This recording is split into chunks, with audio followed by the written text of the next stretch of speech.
The morning sun rose over New Busan Colony like it did every other day. The sky was purple and orange, painting the farmlands in beautiful colors. Children ran through the streets on their way to school. Farmers checked their crops. Scientists walked to their labs with coffee in their hands. It was a normal day on humanity's furthest colony, a world called Kepler 44 to be. Sitting at the edge of known space, Lieutenant Minho Co. stood on the balcony of his small apartment, watching his daughter Nari chase butterflies in the garden below. She was only 6 years old, with her mother's bright smile and her father's stubborn nature. His wife Sora came up behind him and wrapped her arms around his waist. "You're thinking too much again," she said softly. Minish smiled. "I'm just happy to be home." He had been stationed on a military outpost 3 star systems away for 8 months. This was his first leave in almost a year. He had 2 weeks to spend with his family, and he planned to enjoy every moment. "Daddy, Daddy, look," Nari shouted from below, holding up a purple flower she had picked. "It's beautiful, sweetheart," he called back. Sora laughed. "She's been waiting for you to come home. She made you something at school." A drawing of our family with a spaceship? Minho felt his heart warm. This was why he served. Not for glory or medals, but for moments like this. For the future, his daughter would inherit among the stars. New Busan Colony was home to 2.3 million people. It was humanity's dream made real. They had traveled light years from Earth to build something new. They had farms, hospitals, universities, and parks. They had families. They had hope. None of them knew that in exactly 47 minutes, everything would end. Far above the planet, beyond the thin layer of clouds, something terrible was happening. Massive ships tore through the fabric of space itself, emerging from hyperspace like monsters rising from the deep ocean. There were 30 of them, each one larger than anything humanity had ever built. They belonged to the Keth Dominion, an alien empire that had ruled this region of the galaxy for 10,000 years. The Keth had watched humanity expand across the stars with growing anger. These primitive creatures, these humans, had only discovered faster than light traveled 200 years ago. Yet they spread like a disease, building colonies on worlds the Keth considered theirs by right. The Dominion had decided to send a message. High Commander Oreth stood on the bridge of his flagship, looking down at the blue and green world below. He felt nothing but disgust. "Are the weapons ready?" he asked. "Yes, High Commander." "Orbital bombardment systems are charged." Oroth smiled, showing rows of sharp teeth. "Good. Kill them all. Leave nothing but ash. Let the humans understand their place in this galaxy." The first warning came at exactly 9:47 in the morning. Emergency sirens screamed across every city on the colony. Minho's military training kicked in immediately. He grabbed Sora's hand and shouted for Nari. "We need to get to the bunker." Now, there was no time. The sky turned white. Minho saw it through the window, a beam of pure energy falling from the heavens like the anger of a god. It struck the city center 3 kilometers away. The shockwave hit their building a second later, throwing Minho across the room. His head struck the wall, and his vision went dark. When he opened his eyes, he was lying in rubble. His ears were ringing. He could smell smoke and something worse, something burning. He tried to move, but his leg was trapped under a fallen beam. "Sora," he screamed, "Nari." He heard nothing but explosions and screaming from outside. The sky was no longer purple and orange. It was red and black, filled with fire and smoke. More beams fell from above, each one erasing another part of the colony. Minho pulled at his leg with desperate strength. The pain was terrible, but he didn't care. He needed to find his family. He needed to protect them. After what felt like hours, he freed himself. His leg was broken, but he forced himself to stand. He limped through the destroyed apartment, calling their names. He found Sora first. She was lying near the kitchen, covered in dust and blood. Her eyes were open, but empty. She was gone. Minho fell to his knees beside her. A sound came from his throat that wasn't quite human. It was the sound of a heart breaking. "No, no, no, no." He held her body and wept. But even through his tears, he remembered Nari, his daughter. She had been in the garden. He stumbled outside, or what was left of outside. The garden was a crater. The entire building behind their apartment had collapsed. Fires burned everywhere. People ran through the streets, screaming and dying. Minho searched through the rubble with his bare hands, throwing aside broken concrete and twisted metal. His fingers bled. His legs screamed in pain. He didn't stop. He found her doll first. The one he had bought her for her 5th birthday. It was burned and covered in ashdot. He found Nari, 3 meters away. She was so small. So still, Minho held his daughter's body and screamed at the burning sky. The attack lasted for hours. When it was over, New Busan colony was gone. Where there had been cities, there were only craters filled with glass. Where there had been farms, there was only scorched earth. Where there had been 2.3 million lives, there was only silence. The Keth broadcast their message across all frequencies. To every human ship and station in range, this is the will of the Keth Dominion. Humanity will expand no further. Stay in your small corner of the galaxy, or face extinction. You have been warned. Then they left, jumping back to hyperspace, leaving behind nothing but death. Rescue ships arrived 3 days later. They found 847 survivors hiding in underground bunkers and collapsed buildings. Minho was one of them. They found him still sitting in the ruins, holding his daughter's burned doll, staring at nothing. A medic tried to take the doll from him. Minho's hand shot out and grabbed the medic's wrist with crushing force. "Don't," he said. His voice was empty, dead.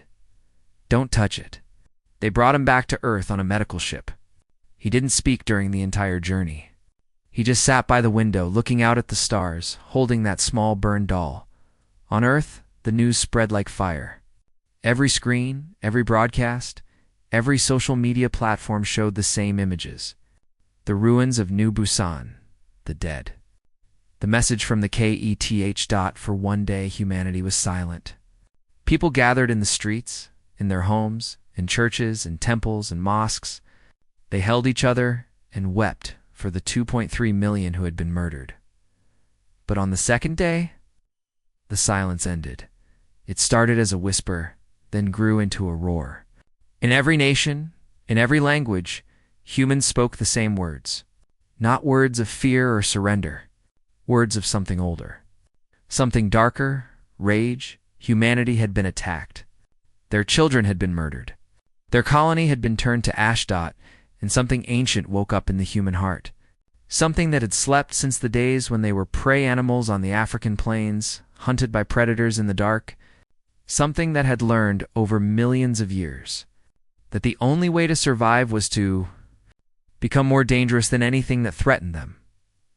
The Keth Dominion thought they had sent a message. They had, but not the one they intended. They had told humanity that the galaxy was not safe, that there were monsters among the stars, that their children could be killed without consequence, and humanity heard that message clearly, so they decided to become the monster that the monsters feared. 6 days after the attack, every leader of every nation on Earth gathered in one room. The United Nations Emergency Assembly was the largest meeting in human history. Presidents, prime ministers, kings, and generals sat together, watching the same footage on the massive screen above them. The footage showed New Busan before the attack. Children playing, families eating together, scientists laughing at a joke.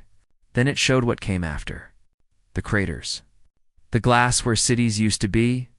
The 847 survivors being pulled from the ruins. When the footage ended, nobody spoke. The silence was heavy. It's like a weight pressing down on everyone's chest.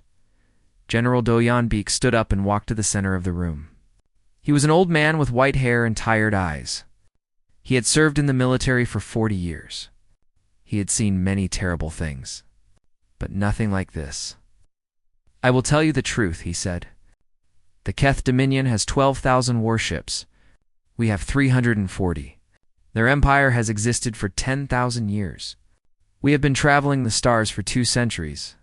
If we fight them with what we have now, we will lose." The room remained silent. Some leaders looked afraid. Others looked angry. All of them waited. "But," General Beak continued, "we have something they don't understand. We have something no other species in this galaxy has ever shown them." He pressed a button, and new images appeared on the screen. Images from human history. World War I, World War II. The factories that had once built millions of tanks and planes and ships. The armies of millions that had marched across continents. "When humanity goes to war," General Beak said, "truly goes to war, we become something else. We transform. Every person becomes a soldier. Every factory becomes a weapons plant. Every scientist becomes a weapons designer. We have done this before when we fought ourselves. Now, for the first time, we will do it together. Against them." Admiral Tai-Ho Kong stepped forward next. He was younger than General Beak, with a face like carved stone. He did not look sad. He looked cold, empty. His son had been a teacher on New Busan Colony. He had taught children how to paint. Now he was dead. 6 months ago, Admiral Kong said, I was against building certain weapons. I called them crimes against nature. I said humanity should never create such things. He paused. I was wrong. Pressed another button. New images appeared. Weapons. Terrible weapons. Things that could destroy worlds. Project Prometheus, he said. Antimatter cascade bombs that can turn a continent into fire. Nanoswarm devourers that can eat through any material. Reality tear missiles that can rip holes in space itself. We built these weapons and locked them away because they were too terrible to use. He looked around the room at every leader present. I am asking you to unlock them. I am asking you to let us use them. I am asking you to let me burn the Keth Dominion from the stars. Dr. Hannah Choi stepped forward. She was small, with glasses and messy hair. She looked like a librarian, not a weapons designer. But she had created some of the most destructive devices ever made by human hands. The weapons Admiral Kong described are real, she said. They work. I tested them myself. One antimatter cascade bomb can destroy a small moon. One nanoswarm container can eat through a warship in less than 3 minutes. These weapons are horrible. They are evil. She took off her glasses and cleaned them slowly. But so is killing 2.3 million innocent people. So is burning children alive. The Keth showed us who they are. Now we must show them who we are. The room erupted into discussion. Some leaders argued for peace, for negotiation. Others demanded immediate war. The debate lasted for hours. Then a young woman stood up. She was not a leader or a general. She was a survivor. One of the 847 who had escaped New Busan. Her name was Jiwon, and she was 16 years old. She had lost both her parents and her little brother in the attack. I watched my brother die, she said. Her voice was quiet, but somehow it silenced the entire room. He was 8 years old. He liked dinosaurs and wanted to be an astronaut.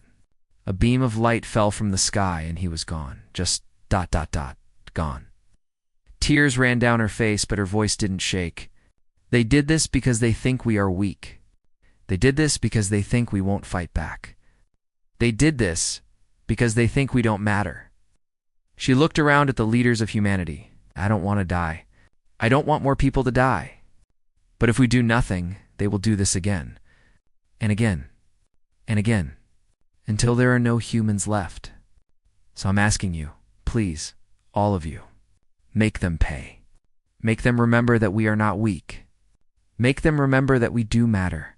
Make them remember that if you hurt us, we will hurt you back 1,000 times worse. She sat down. The room was silent again. The vote was taken.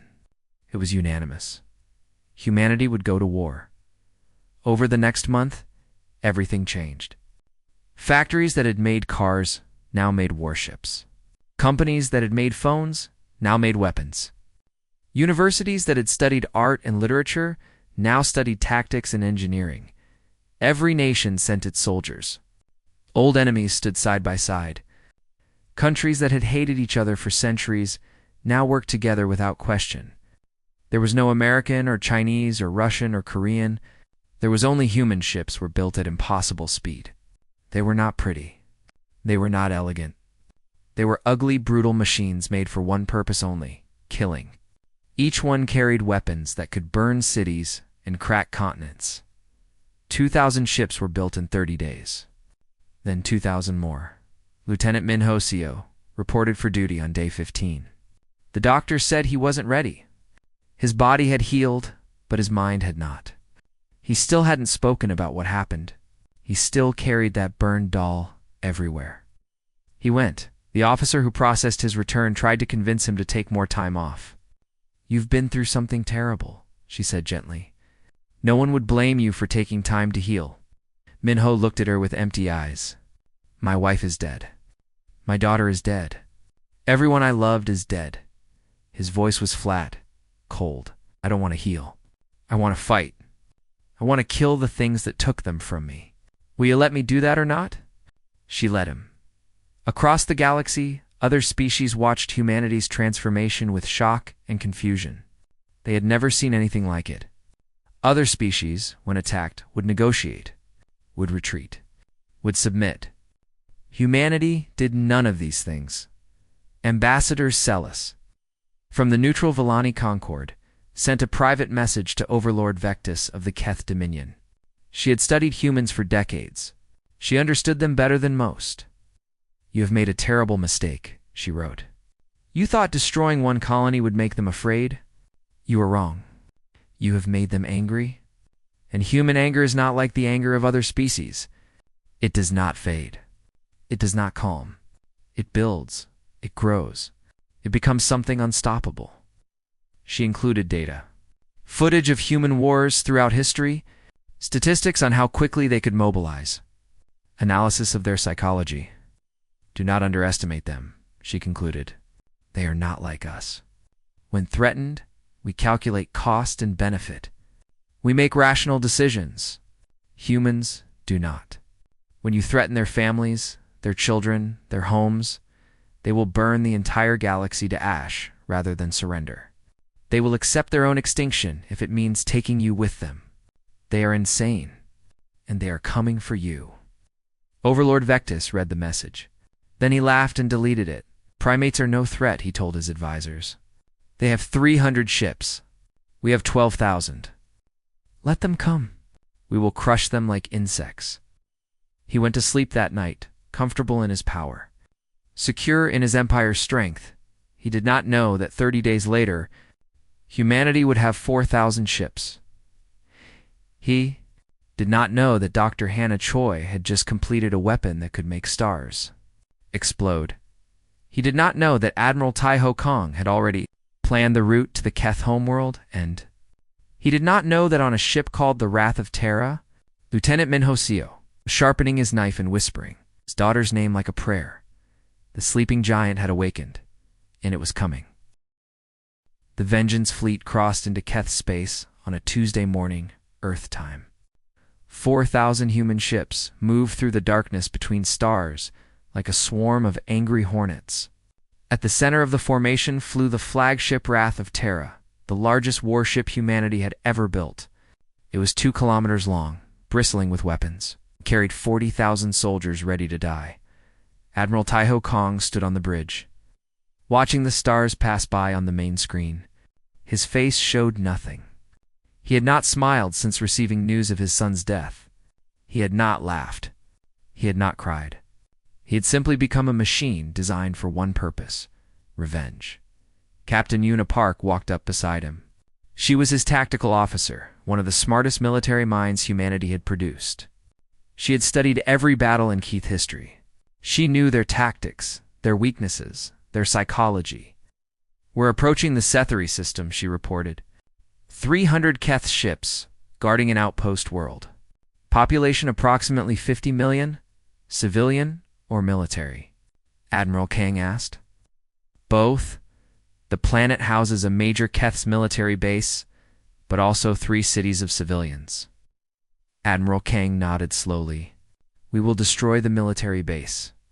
We will destroy the ships. We will not touch the civilian cities. Captain Park looked at him with surprise. Sir, we are not them, Kong said quietly. We will never be them. The moment we start killing civilians, we become no better than the monsters who killed our people. We fight soldiers. We fight the ones who did this. But we do not murder innocents. He turned to look at her. Make sure every ship commander understands this. Any human who kills a Keth civilian without military justification will be court-martialed. Is that clear? Yes, Admiral. The Battle of Sethri Prime began 3 hours later. The Keth defenders were confident. They had 300 ships against 4,000 humans, but Keth ships were larger, more powerful, and more advanced. They had won 1,000 battles against 100 different species. They expected this to be no different. They were wrong. The human fleet did not attack in the traditional way. They did not form neat battle lines and exchange fire at long range. Instead, they attacked from every direction at once, in small groups of 10 or 20 ships. Hitting and running before the Keth could respond, it was chaos. Beautiful. Terrible chaos. Captain Unipar coordinated the attacks from her station on the Wrath of Terra. She had studied how humans fought wars on Earth. Before they reached the stars, she had studied guerrilla tactics, ambush strategies, and psychological warfare. Now, she used all of it. Squadron 7, attack their left flank, then retreat. Squadron 12, target their command ship's engines. Squadron 20, release the Screamers. The Screamers were a particularly horrible weapon. They were small drones that attached to Keth ships and broadcast audio on all frequencies. The audio was recordings from New Busan Colony. The screams of dying colonists, the cries of children, the last messages sent by people who knew they were about to die. It was not a weapon that damaged ships. It was a weapon that damaged minds. Keth commanders heard the screams of their victims echoing through their bridges. Some of them froze. Some of them made mistakes. Some of them simply couldn't function. Lieutenant Minho Seo led a boarding team onto one of the damaged Keth cruisers. He moved through the dark corridors with 20 soldiers behind him, hunting for the bridge. They met resistance. Keth warriors were large, strong, and trained for combat. They expected humans to be easy prey. They learned differently. Miho killed 7 Keth soldiers himself. He moved like a ghost, like something that wasn't quite human anymore. He didn't fight with anger or fear. He fought with nothing. Empty eyes. Empty heart. Just efficient mechanical killing? They captured the bridge and took the Keth officers prisoner. When they were brought before Minho, they looked at him with hatred and contempt. Primitive animal, the Keth captain snarled. You think you can defeat the Dominion? We have ruled this galaxy for 10,000 years. We will crush you. Minho stepped forward until he was face to face with the alien. He pulled out a small device and pressed a button. A hologram appeared, the image of a 6-year-old girl with a bright smile. Her name was Nari Minho, said quietly. She was my daughter.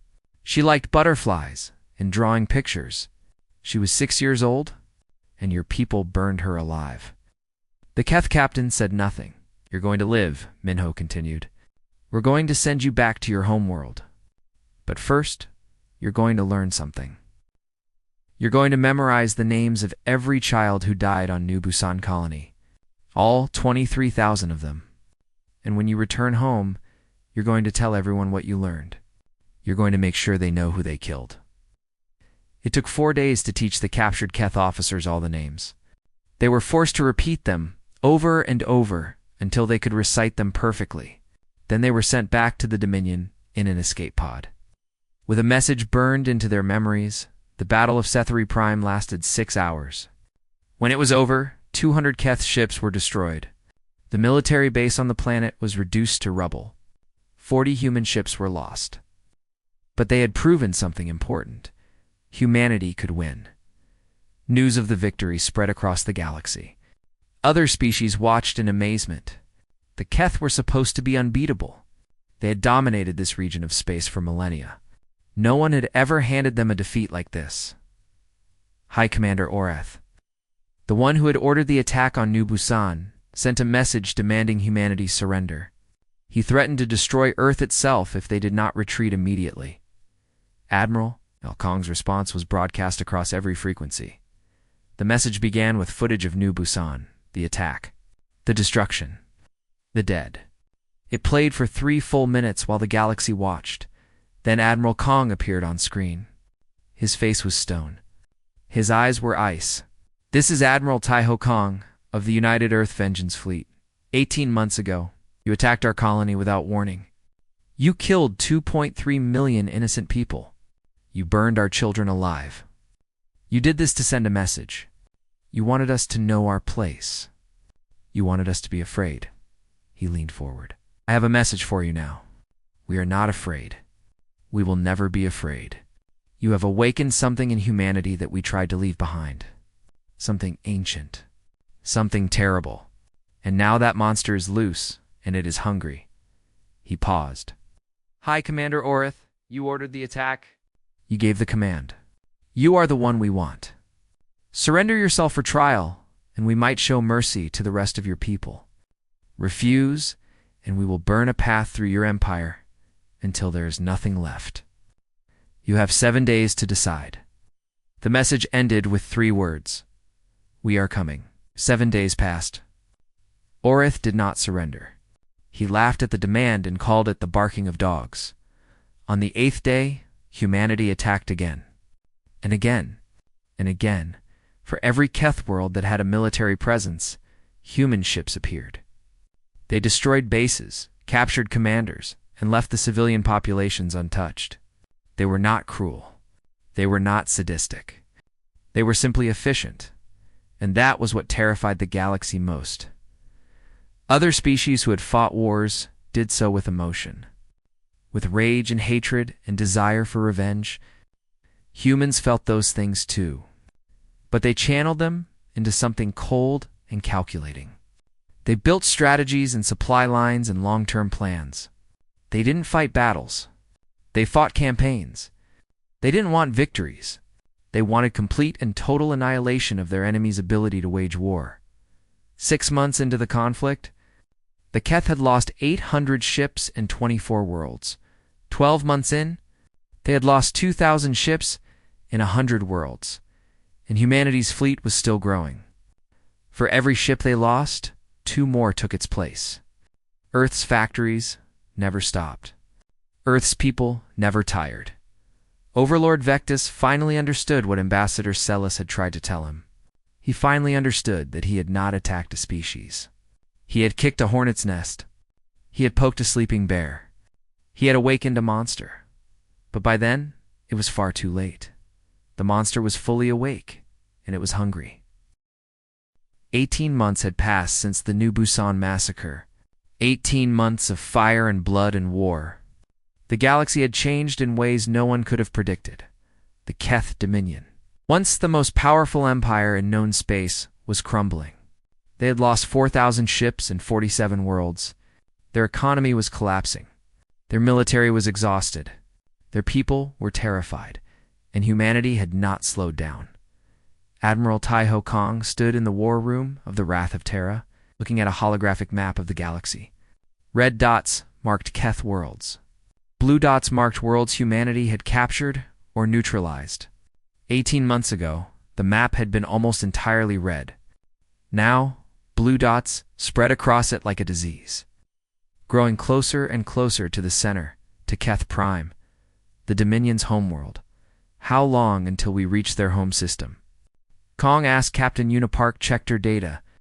At our current rate of advance, approximately 2 months, but their remaining fleet has gathered there. 3,000 ships, Admiral. Everything they have left?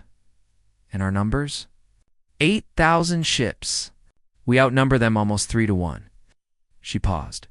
We're going to win, sir. There's no doubt about that anymore. Kong nodded slowly. He should have felt satisfied, triumphant. Instead, he felt nothing but a deep, heavy emptiness. Across the galaxy, other species had begun to react to humanity's war. Some joined the fight against the Keth, seeing a chance to break the Dominion's ancient grip on the region. Others fled, wanting no part of the conflict. A few, the very foolish ones, tried to help the Keth. They learned quickly that this was a mistake. The Villani Concord, the largest neutral power, sent Ambassador Celeste to meet with Admiral Kung. She arrived on the Wrath of Terra under a flag of truce. Hoping to negotiate an end to the war before it went too far, Admiral Kang agreed to meet her, but he did not agree to peace. The Keth have offered terms, Ambassador Celeste said. They sat across from each other in a small conference room. Full reparations for New Busan, territory concessions along your border, public acknowledgement of their crime, and, she paused, the execution of High Commander Orith, the one who ordered the attack. Ong said nothing. His face was unreadable. This is everything you asked for, Celeste continued. Justice for your people. Punishment for the one responsible. Safety for your future. You could have peace, Admiral. Real peace. Peace, Kong repeated. The word sounded strange in his mouth. Like a language he had forgotten. Yes, peace. An end to the dying. An end to the war. Celeste leaned forward. I have watched your species for many years, Admiral. I know you are not monsters. I saw the orders you gave at Sethri Prime. No civilian targets. No unnecessary cruelty. You are fighting this war with more honor than any species I have ever observed. Don't throw that away now. Don't become what you hate. Kong was silent for a long moment. Then he stood and walked to the window, looking out at the stars. My son was a teacher, he said quietly. He taught children how to paint, how to see beauty in the universe. He moved to New Busan because he believed in humanity's future among the stars. He believed we could build something wonderful out here. Turned to face Celeste. They burned him alive. Along with 23,000 children, along with 2 million innocent people. And you ask me if I want peace? I ask if you want to end the killing. The killing will end when the Keth can never hurt us again. When their empire is dust. When every species in this galaxy knows what happens when you harm humanity's children. His voice was ice. The terms they offer are not enough. Nothing they offer will ever be enough. Celeste looked at him with sadness. Then what do you want, Admiral? What would satisfy you? Kong didn't answer. He simply turned back to the window and stared at the stars. The war continued. 2 weeks later, Dr. Hannah Choi presented her final weapon to Earth's military command. She stood in a secure laboratory on the Wrath of Terra, surrounded by holographic displays showing mathematical equations and energy readings. We call it the Sunbreaker, she said. Her voice was steady, but her hands shook slightly. It's a device that can destabilize a star, make it go supernova. Within range, everything would be destroyed. Ships, stations, planets, everything. General Dojanbeek stared at the weapon's specifications. You're talking about destroying an entire star system. Yes, killing billions of beings, civilians, children. Hannah nodded. She looked exhausted. She hadn't slept properly in months.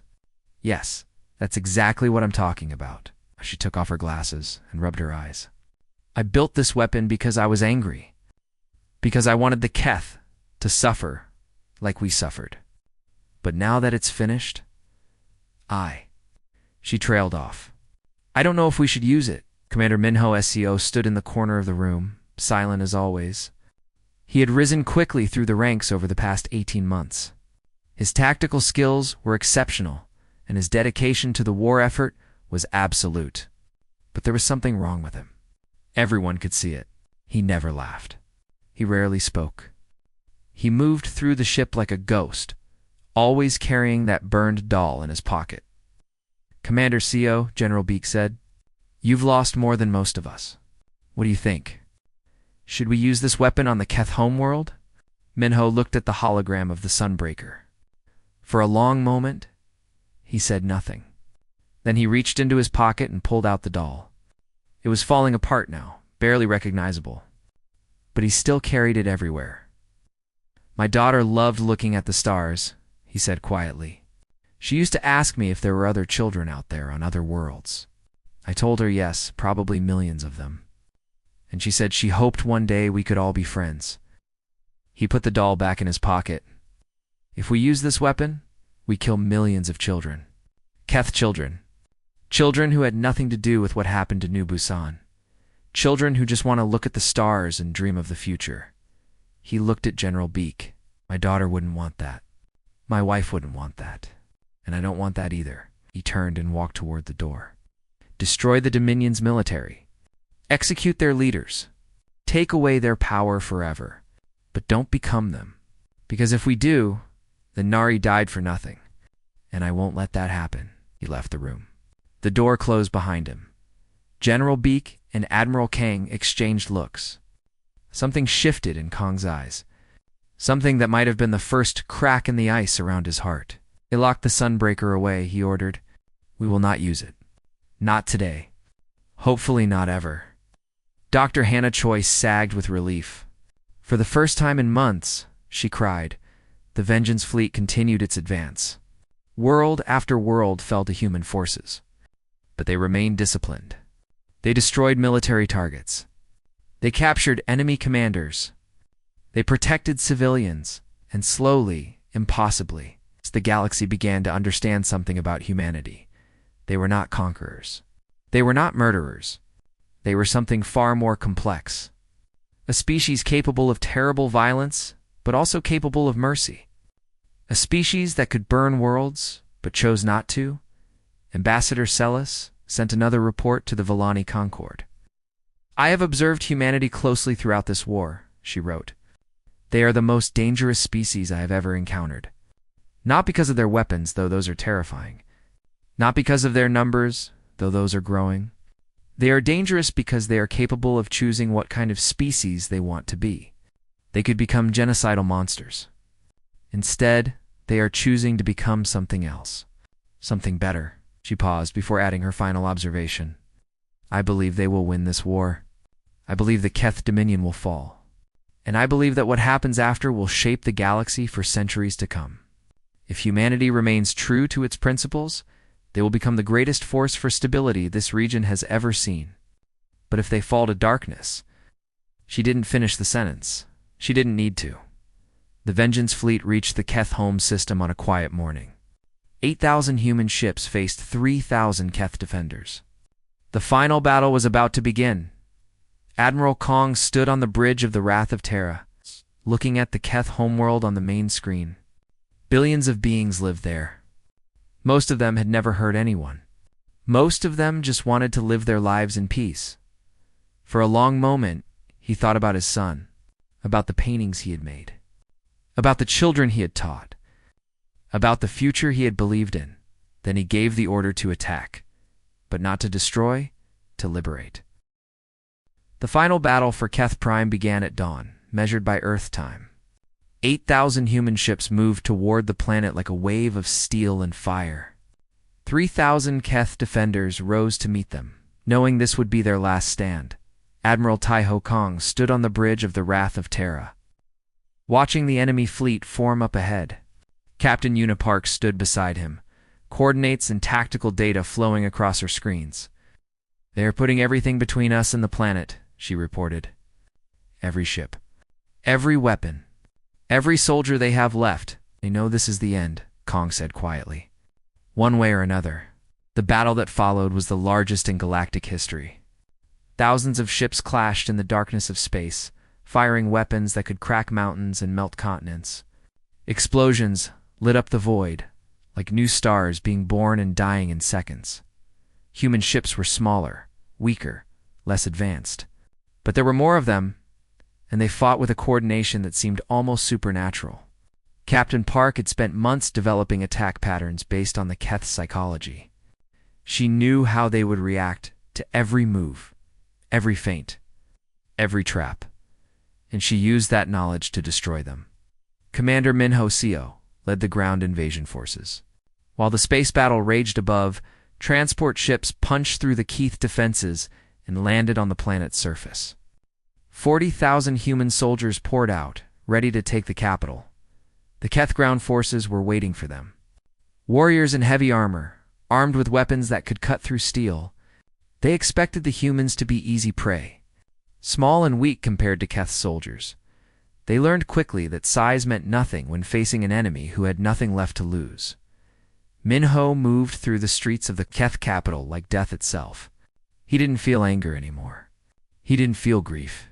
He felt nothing except a cold, clear focus on his mission. Find the leaders. End the war. Honor the dead. His soldiers followed him through firefights and ambushes, through collapsing buildings and burning vehicles.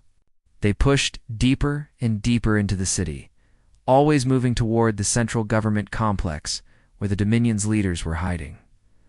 Along the way, they passed Keth's civilians, families hiding in their homes, children crying in fear, old people staring out windows at the destruction.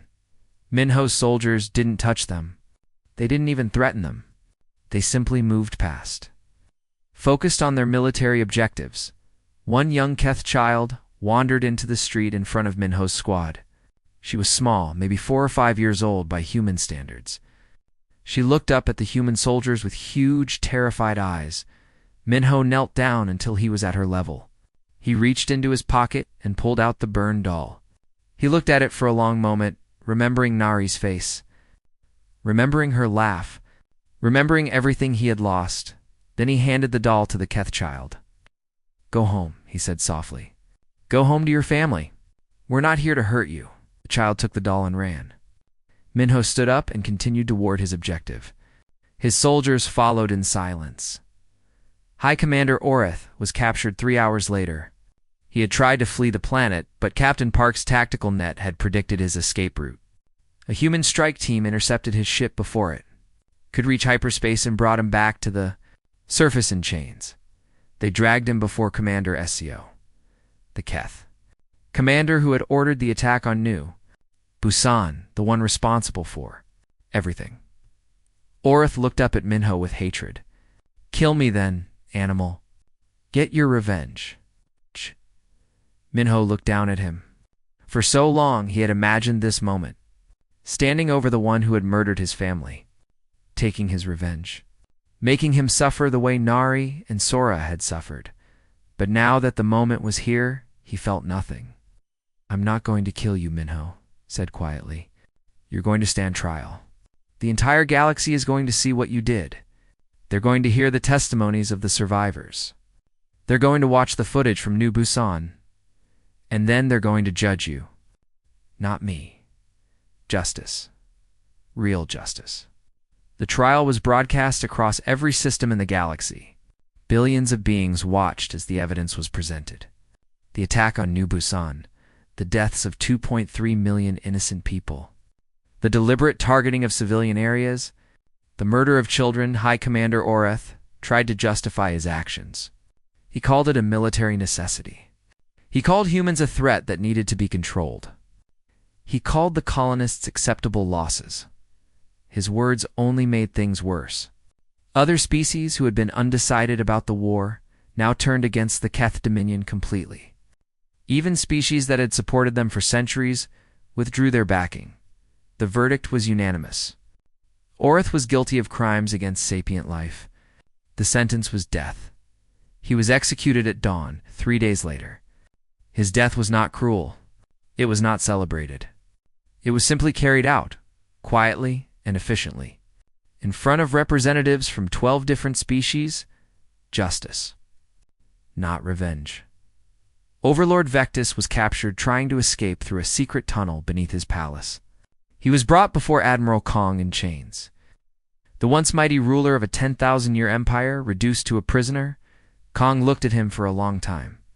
This was the one who had allowed the attack on New Busan, who had dismissed the warnings about humanity, who had laughed when told he was awakening a monster.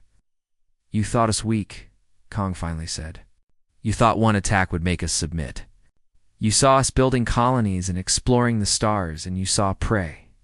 Something to be taught its place." He stepped closer to the Keth Overlord. "You were wrong. We were not exploring the stars to escape our nature. We were trying to overcome it, trying to be better than what we had been. For 2 centuries, we reached out in peace to every species we met. We offered friendship, cooperation, a shared future among the stars." His voice grew cold. "You answered with fire. You burned our children. You massacred our people. You forced us to become what we had tried to leave behind. He shook his head slowly. So now you learn the truth that every species should know. Humanity does not start wars, but we end them. We ended 2 world wars on our own planet. We ended threats that would have destroyed our species. And now we have ended you. Vecta stared at him with something like fear. What will you do with us? Exterminate us? Take revenge for what we did to your colony. Kong was silent for a moment. Then he turned and looked out the window at the Keth homeworld below. Millions of lights twinkled in the darkness. Cities, homes, families. No, he said finally. We will not become you. We will disarm your military. We will try your war criminals. We will make sure you can never threaten anyone again. But we will not commit genocide. We are not monsters. He turned back to Vectis. But make no mistake. If the Keth ever threaten humanity again, or any of our allies, we will return. And next time, we will not be so merciful. The Keth dominion fell. Their military was dismantled. Their leaders were tried for their crimes. Their empire, which had lasted for 10,000 years, crumbled in less than 2. Humanity had won. But what struck the galaxy most was not that they had won. It was how they had won. They had possessed weapons that could have destroyed the Keth homeworld completely. They had possessed the rage and the grief to justify any atrocity. They had possessed every reason to become genocidal monsters, and they had chosen not to. Ambassador Celis wrote her final report on the Human-Keth War. A war? 6 months after the Dominion's surrender, it was distributed to every major power in the galaxy. I have studied humanity extensively, she wrote. I have watched them at their worst and their best. I have seen them fight and grieve and triumph. And I have reached the following conclusions. First, do not threaten humanity. They are the most dangerous species in the galaxy. Not because they lack mercy, but because they choose when to show it. A species that can build weapons capable of destroying stars and then choose not to use them is more terrifying than any mindless aggressor. Second, do not harm their children. This is the one line that cannot be crossed. The destruction of New Busan was not just an attack on a colony. It was an attack on humanity's future. On their hope, on everything they were trying to build. That is why their response was so absolute. Third, treat them with respect, and they will be the greatest allies imaginable. They do not seek to conquer. They do not seek to dominate. They seek to explore, to learn, to grow. They offer friendship freely to any species that treats them fairly. In conclusion, humanity is not like us. They are simultaneously capable of terrible violence and remarkable compassion. They can burn worlds or heal them, destroy civilizations or uplift them. The choice is always theirs, and they make it consciously, deliberately, every single time. The galaxy has a new power. Treat them well, Commander Minho. SEO returned to the ruins of New Busan Colony 6 months after the war ended. Reconstruction had begun. New buildings were rising where the craters had been. New families were arriving to build new lives. He walked to the place where his home had stood. It was still empty, but workers were preparing the ground for new construction. He stood there for a long time, looking at the purple and orange sky. Then he knelt down and began placing stones in a small circle. When he was done, he pulled out a small plaque and set it in the center. He sat there as the sun set, watching the stars appear one by one. Somewhere out there, the galaxy was watching humanity with new eyes. Some with fear, some with hope, all with respect.